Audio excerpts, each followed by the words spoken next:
Olá, então estamos aqui com um projeto do IMEC, do Instituto Mendonça de Educação do Cariri, com o intuito de assim resgatar as disciplinas remanescentes, as disciplinas as quais algumas você não participou, e com o intuito de resgatar, renovar essas pendências.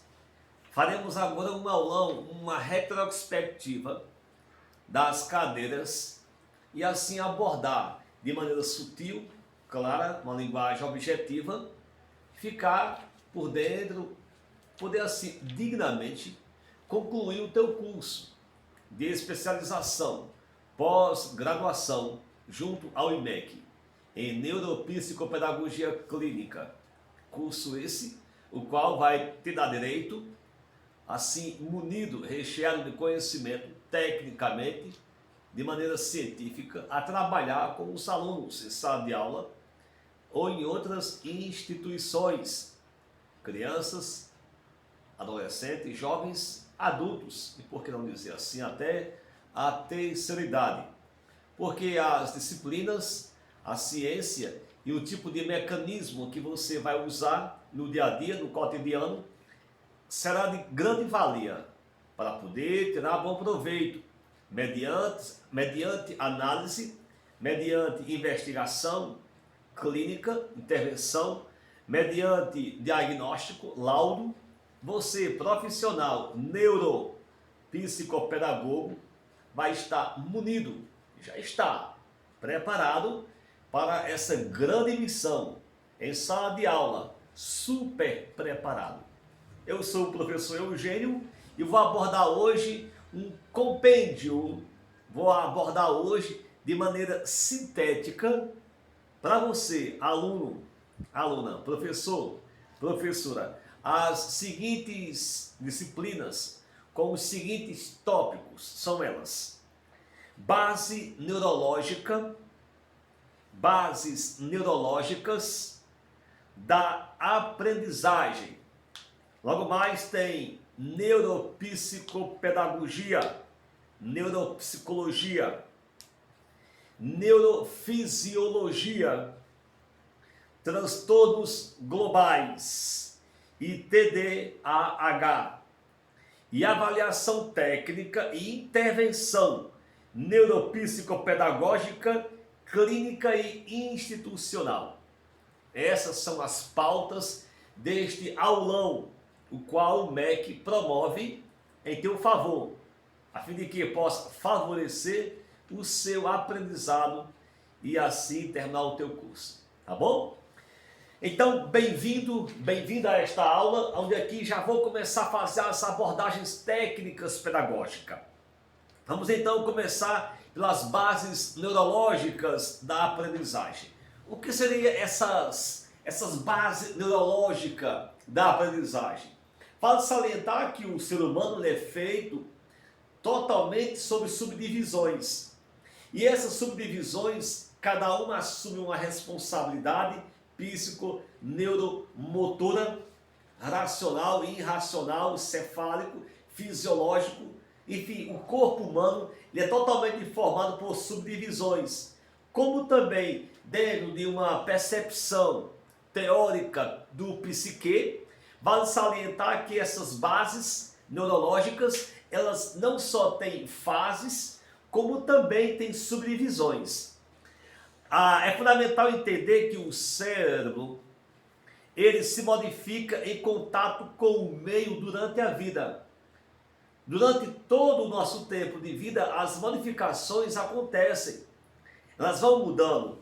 E essa formação da memória é a mais efetiva quando a nova informação é associada ao associamento de conhecimento prévio. Ou seja, dá a entender então, mediante essa base neurológica, que o cérebro ele vai desenvolvendo, ele vai subdesenvolvendo como uma elasticidade, isso da neurociência, como fala e diz tecnicamente, de maneira compensativa, ou seja, essa compensação do aprendizado, sempre que algo é novo, o nosso cérebro ele está apto para aprender. Sempre que acontecer alguma informação nova, o nosso cérebro vai estar sempre apto, vai estar sempre atento para absorver, aprender, absorver e desenvolver. Essa base neurológica, ela irradia, ela caminha, ela envereda justamente de acordo com o tempo e de acordo com o conteúdo assimilado e apresentado a ele, onde de maneira cognitiva passa a ser receptivo no seu aprendizado. Com isso, nós entendemos que essa base ela está sempre se renovando, está sempre sendo respaldado, está sempre sendo lapidado. O nosso cérebro está sempre aberto, receptivo para receber novas informações. Com isso, essa parte neurológica, ela é funcional, ela é como uma engrenagem rotativa, infinita, rotativa, sempre de uma maneira peculiar para poder renovar as suas informações. É como um HD, que vai sempre renovando as informações com alguns milhões de megabytes. O nosso cérebro, essa base neurológica, pode ser comparada com um HD de milhões de megabytes. Assim é o nosso cérebro, é infinito. Ele é infinito. Outra abordagem, vamos lá então, a neuropsicopedagogia.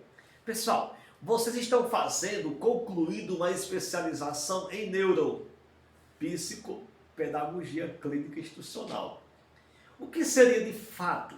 Vamos hoje deixar gravado qual a função, como se define a neuropsicopedagogia. Como que ela se define? A neuropsicologia ou a neuropsicopedagogia é a área que busca compreender as relações entre o cérebro físico e o comportamento da pessoa. A neuropsicopedagogia é justamente duas funções uniatas, onde duas ciências de pesquisa científica chega ao consenso, aonde o sistema neurológico, em parceria com a parte física cefálica do corpo, ambas desenvolvem um papel racional de desenvolver cognitivo aprendizado.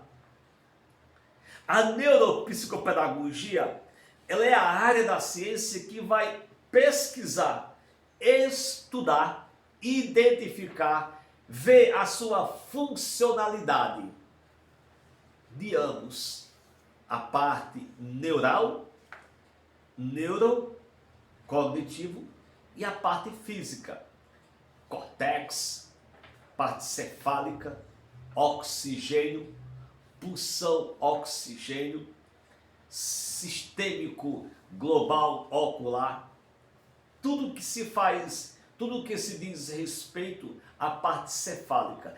Ambos trabalham em total harmonia. Essa área da ciência define realmente de maneira coadjuvante e distingue o papel de cada uma. A neuropsicologia é a área que busca compreender as relações entre o cérebro físico e o comportamento da pessoa. Logo, vale salientar, quer dizer então, que o nosso comportamento está atrelado a essa circunstância.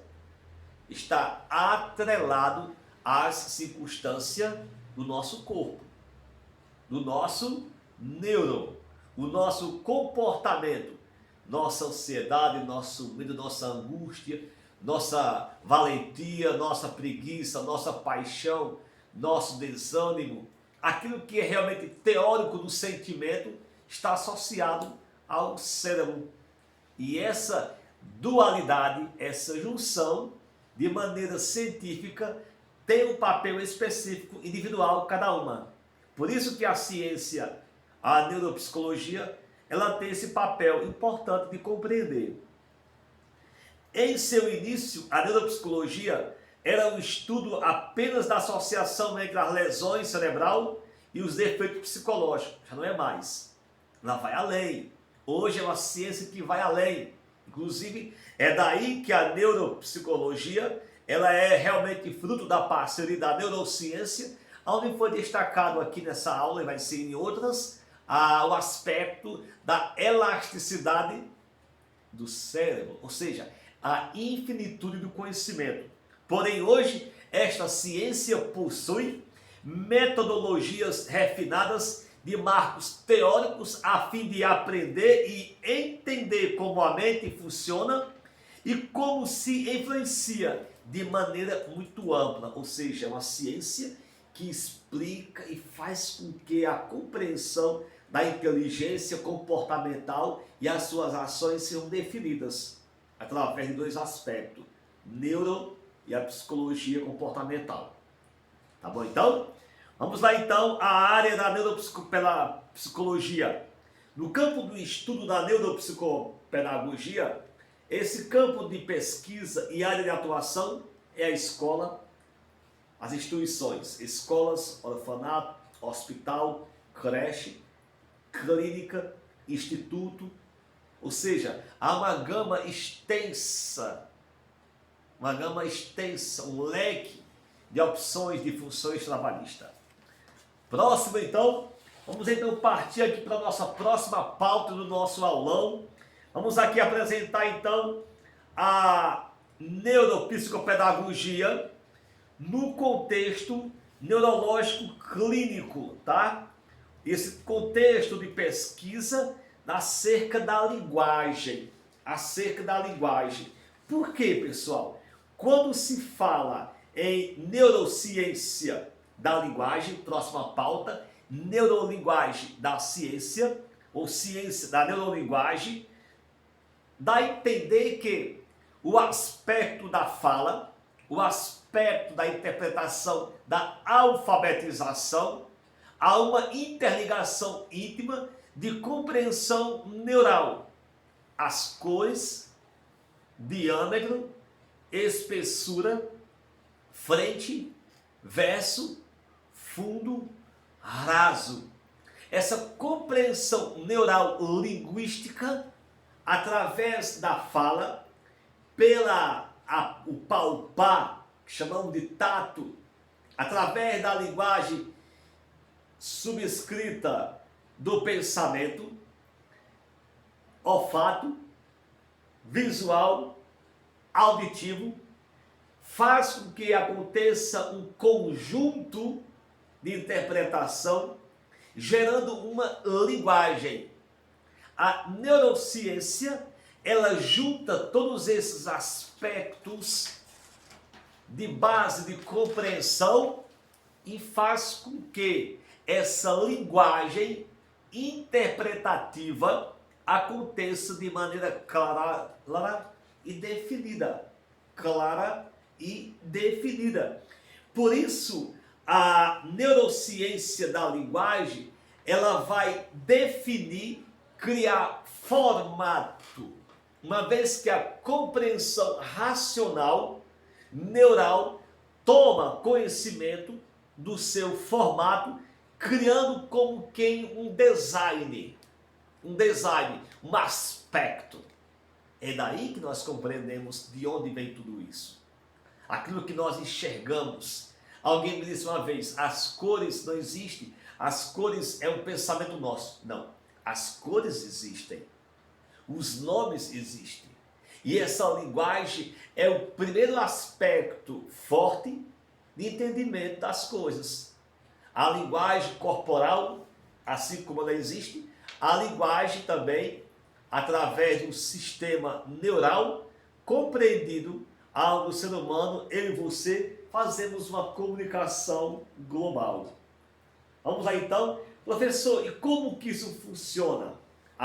Para isso funcional, se isso ser funcional, tem outra ajuda de uma ciência. Próxima abordagem, neurofisiologia.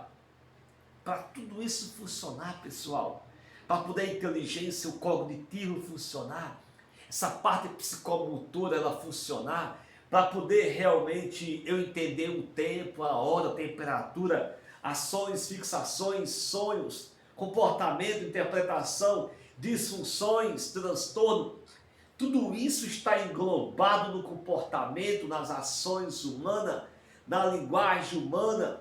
Tudo isso está compreendido parte por parte enquanto ciência. É por isso que a neurofisiologia vai explicar de fato como que isso funciona. Vejamos.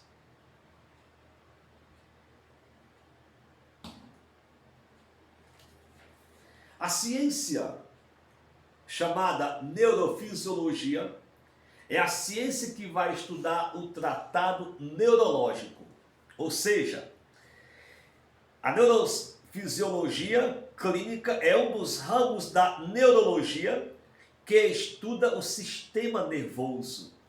O estudo envolve sistema nervoso central, cérebro, medula, e o sistema nervoso periférico, raízes, nervos e músculo. Vejamos. Toda pessoa que entra em crise de abstinência está relacionado, interligado ao sistema neurofisiológico.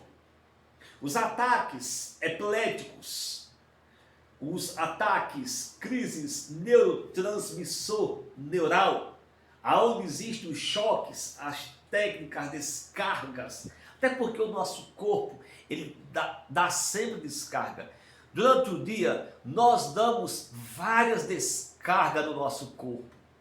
E algumas pessoas têm alguns distúrbios neurológico, onde esses grande avanço de ataques de explosão neurológica é tão pesado que passa a ser denominado de ataque epilético. Nós todos damos grandes explosões neural durante o tempo. E esse tempo, durante o dia, às vezes você não percebe, ou quase nós nem sentimos esse choque elétrico. Durante o dia todo você não sente. Quando que você sente? Lembra aquela noite ou aquele dia que você esteve muito cansado ou cansada e você foi dormir e você ficou, não é se assusta, você acha que estava se assustando, um pesadelo, mas não era. Você ficou tão cansado que você foi dormir, ficou dando umas descargas.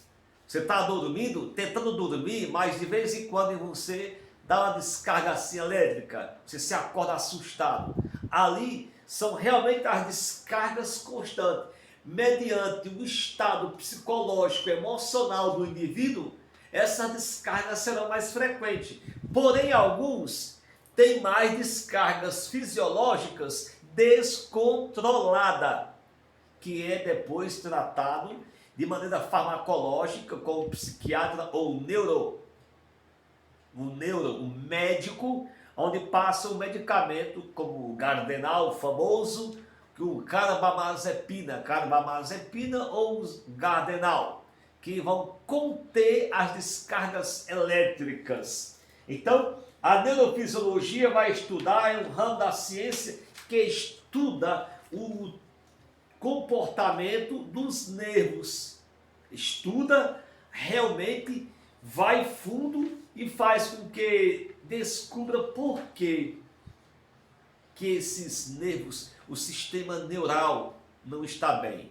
Essa ciência, ela vai trabalhar de acordo com o sistema neurológico periférico sistêmico, que vai do cérebro à medula, onde é distribuído para todo o esqueleto humano. Aí é a compreensão impactante da neurofisiologia. ciência que estuda, o ramo que estuda o sistema nervoso do indivíduo. Quando fala sistema nervoso, não somente animal, humano, mas também animal irracional, tá? Os animais também têm esse sistema neurológico, vale salientar. Próxima pauta, vamos abordar agora os transtornos, tá bom? O TDAH, tá? Transtorno de déficit de atenção e hiperatividade. Pessoal, o TDAH, eu quero saber quanto falta. O meu raciocínio fica melhor. Você sempre vai identificar em sala de aula esse tipo de transtorno. Preste atenção. Se é um dos transtornos que você mais vai encontrar hoje em sala de aula, é esse aqui. Transtornos globais e TDAH. Quando fala transtornos globais relacionados ao corpo, então dá uma entender, dá uma compreensão de que esses transtornos se diferem como auditivo,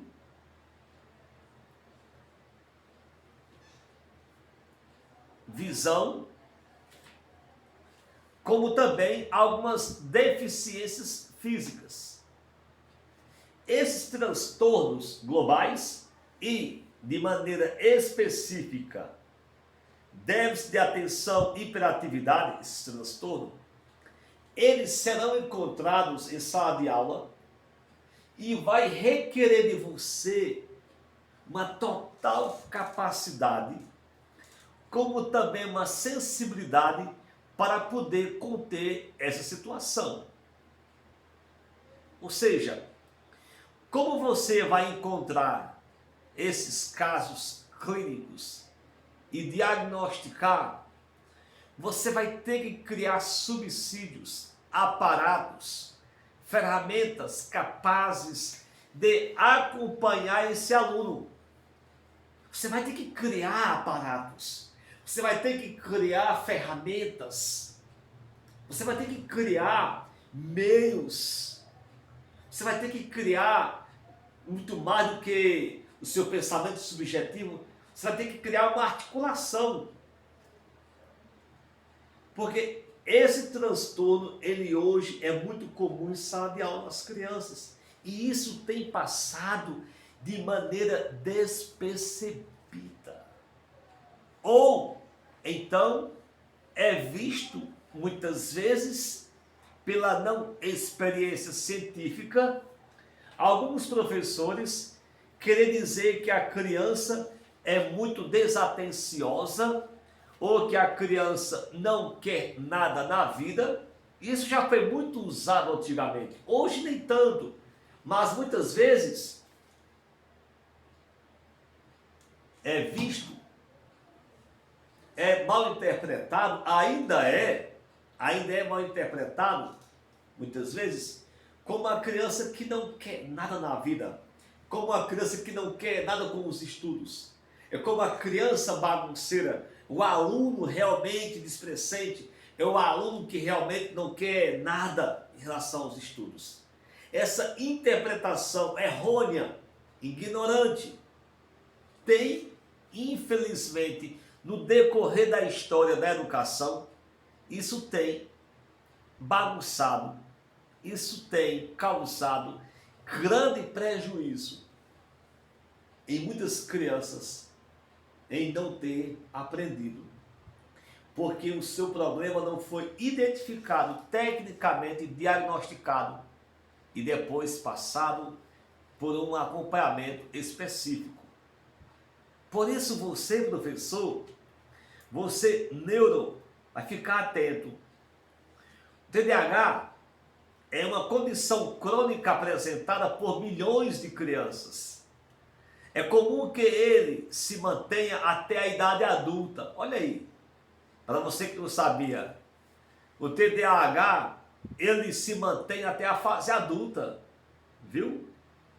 O TDAH abrange uma combinação de problemas que persistem como dificuldade em manter a atenção, a hiperatividade, criança hiperativa demais, levando qualquer professor a um surto, a uma crise neurológica de estresse e outros, de comportamento impulsivo. Está vendo aí? Esse transtorno leva a criança a uma hiperatividade constante, inquieta, impulsiva. Quantas crianças foram mal interpretadas? Quantas crianças que tinham esse diagnóstico, esse transtorno, e foi vítima de especulação? Quantas crianças passou por isso? E essa avaliação técnica tem que ser feita por você. Esse diagnóstico deve sair das tuas mãos. Você, professor, é justamente da tua mão, professor, que deve sair essa avaliação, esse laudo, identificar, acompanhar e realmente ver o que pode ser feito. É você que tem que fazer isso. E essa intervenção não pode ser feita muitas vezes sozinho. Tem que haver uma ajuda conjunta da instituição. No caso, a escola, coordenação pedagógica, grupo de apoio, grupo de pais. Não é isso? Esse acompanhamento, essa intervenção, muitas vezes não vai dar certo você fazer sozinho. Essa intervenção, ela é conjunta. Tá bom? Ela é conjunta. Por isso, a próxima pauta é avaliação técnica de intervenção neuropsicopedagógica clínica institucional. Justamente isso.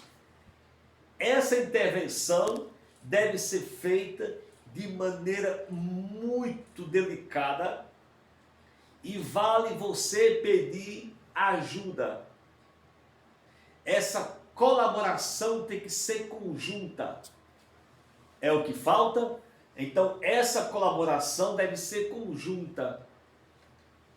Até mesmo com outros professores que não são psicopedagogo, nem neuropsicopedagogo, tem que ser feito em conjunto com esses professores que muitas vezes não tem nada a ver com a situação aparentemente. Tem que ser feito em conjunto essa ajuda. A ajuda do colega. E essa ajuda, essa intervenção, essa avaliação é feita desde a porta, o porteiro, desde a porta da escola até dentro. E de dentro da classe até o lar, onde essa criança convive, o seu meio de convivência.